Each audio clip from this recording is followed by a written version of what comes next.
김포시의 통합은 실질적으로 이제 행정구역 통합 차원에서 보면 그렇게 아주 합리적인 방향성은 아닙니다. 최종 결정에서는 갑자기 또 순간 바뀌어가지고 2칸짜리 도시철도로 결정이 된 거예요. 그래서 이 결정 과정에서 누가 이런 최종 선택을 했는가에 대한 규명도 좀 사실은 필요하다라고 보여집니다. 지금 김포시의 이런 10년간, 10년, 15년 이상의 김포의 눈물을 흘리게 할 수 있다는 이런 어마어마한 정책 판단 미스가 빚어진 결과가 지금 다시 이제 재현되고 있는 거예요.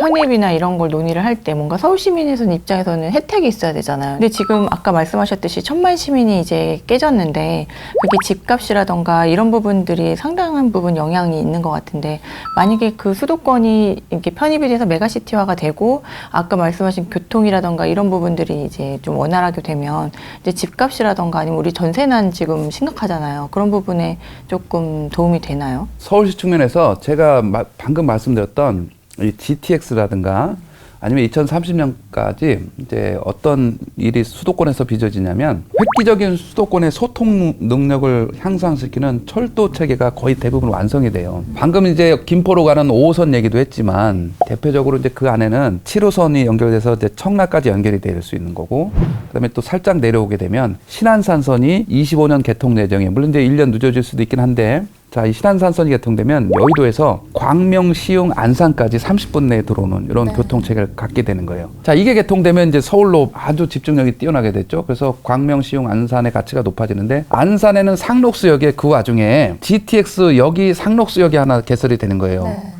안산의 상록수에서 바로 삼성역까지 20분이면 올 수 있다. 이런 얘기가 되는 거죠. 그래서 이제 이런 식의 그 메가시티 한 축이 철도가 개선되면서 가는 거다. 자, 그 다음에 이제 이렇게 서울 중심으로 남북선이 있게 되는데, 중요한 또 하나의 맥락인 동서선이 연결되면 지역 간의 이동이 편할 거 아닙니까? 수도권 내에서. 그게 대표적으로 뭐냐면 판교에서 월곶 가는 월판선이에요. 판교에서는 이제 뭐 앞서 언급했듯이 경강선, 여주까지 가잖아요. 자, 여주에서는 지금 이 광역철도가 여주에서 서원주까지 연결하는 작업을 하고 있어요. 그렇게 되면 무슨 일이 벌어지냐면 인천에서 광명역, 인덕원역, 판교 거쳐서 강릉 가는 KTX가 개통이 된다. 그러니까 1시간 40분이면 인천에서 강릉 간다. 이런 얘기가 되는 거죠. 이런 것들이 이제 촘촘히 갖춰지고 살짝 돌아오게 되면 이쪽 동북 쪽에서의 변화는 하남 교산 신도시 3기 신도시 있잖아요. 그죠? 이 3기 신도시의 교통 역량을 이제 확충하기 위한 것이 지하철 3호선 연장선이에요. 그러니까 이번에 이제 통합 과정에서 무슨 얘기가 나왔어요? 하남 가밀이 한 13,000가구 규모의 보금자리 주택지구예요. 이 얘기가 나오니까 나를 송파구에 편입하라 이런 얘기를 지금 하고 있잖아요. 맞아요. 그런 말 나오기 전에 제가 이제 뭐 2, 3년 전부터 한 얘기는 뭐냐면, 하남 가밀은 지하철 3호선 연장선 5급역 다음역이 되는 순간 실질적으로 송파구다라는 얘기를 저는 이미 진작부터 해왔어요. 하남보다는 송파구에 가까운 바로 한 3, 4km면 올림픽 선수촌이고 공원이니까요. 그리고 이제 거기를 뭐가 지나게 됩니까? 서울 양평간 고속도로가 거길 가는 거죠. 그렇게 본다 그러면 이런 지역들도 어마어마한 또 변화가 일어나는 거죠. 그리고 동북 지역을 보게 되면 오늘의 또 통합에서 빼놓을 수 없는 데가 구리 아니겠습니까? 제가 몇 년 전부터 실질적으로 얘기한 맥락이 뭐냐면, 구리는 서울의 26번째 구가 될 거다. 이런 통합 얘기 나오기 벌써 몇 년 전부터. 그것의 완성은 뭐다? 지하철 8호선 별내선 연장이다.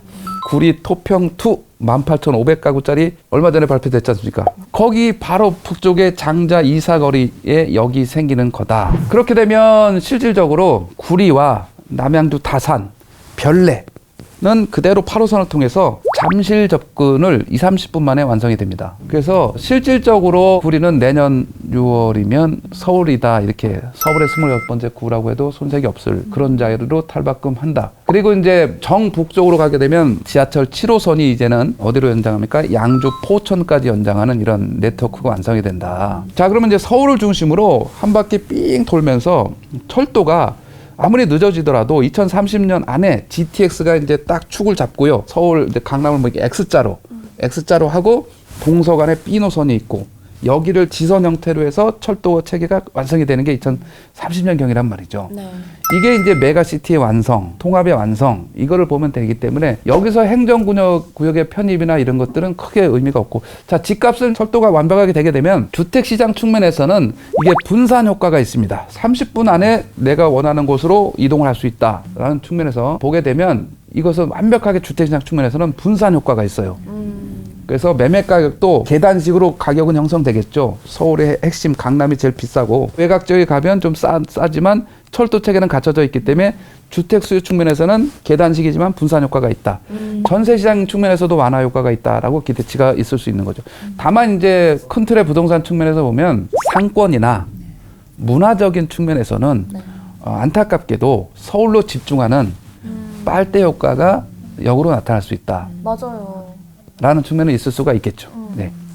그러면 결국은 교통이 메가시티의 핵심이다 이런 말씀이신데 어쨌거나 지금 정치권에서는 그 행정구역 편입에 대한 논의로 좀 집중이 되고 있는 상황이잖아요. 네. 근데 이렇게 계속 서울로 흡수를 주변 도시들이 흡수되다 보면은 지방 분권이나 지방 자치적인 측면에서는 좀 지방 소도시들이 사라질 수 있다 이런 우려도 있는데 좀 이런 부작용 측면에서는 어떻게 생각하세요? 사실 지방에서 보게 되면 이게 오히려 아주 부담감으로 작용하는 것이 지금 현실입니다. 그러면 수도권, 뭐 서울은 계속 팽창해 나간다는 또 뉘앙스를 지방에서 볼 때는 있을 거 아닙니까?